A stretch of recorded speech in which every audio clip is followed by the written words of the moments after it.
মানিয়া আপনি যেখানে থাকুন না কোনো অফিসে প্রমাদের অফিসে চলে আসবে বলছি, দয়া করে এখানে যানবাহন দাঁড় করাবেন না, মায়ের মন্দিরে প্রবেশদ্বারে যানবাহন দাঁড় করাবেন না। আর ভক্তবৃন্দের দৃষ্টি আকর্ষণ করে বলছি, মায়ের মন্দিরের সামনে দয়া করে ঝামেলা করবেন না, একটু সামনে গেলে আমরা দেখতে পাচ্ছি দুটো রিক্সা এখানে দাঁড়ানো আছে। আমি আমাদের পুলিশ ভাইদের দৃষ্টি আকর্ষণ করে বলছি, আপনারা রিক্সাগুলো সরান। ওই যে সামনে দেখতে পাচ্ছি রিক্সাগুলো দাঁড় করে যাচ্ছে, ওদেরকে একটু সামনে এগিয়ে দিন। এখানে তো দাঁড় করানোর কথা নয়।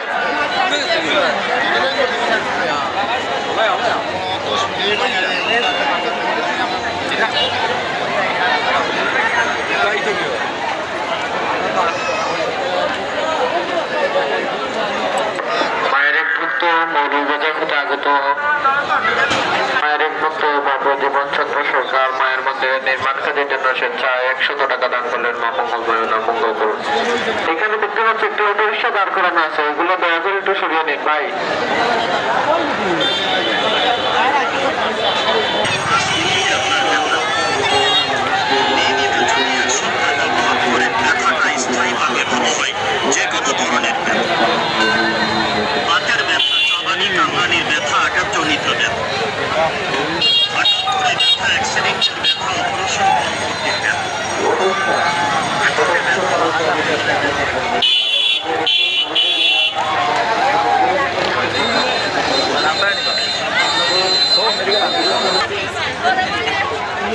সব ভিডিও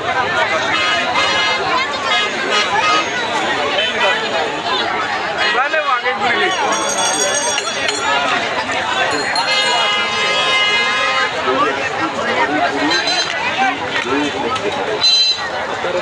দেবীপুর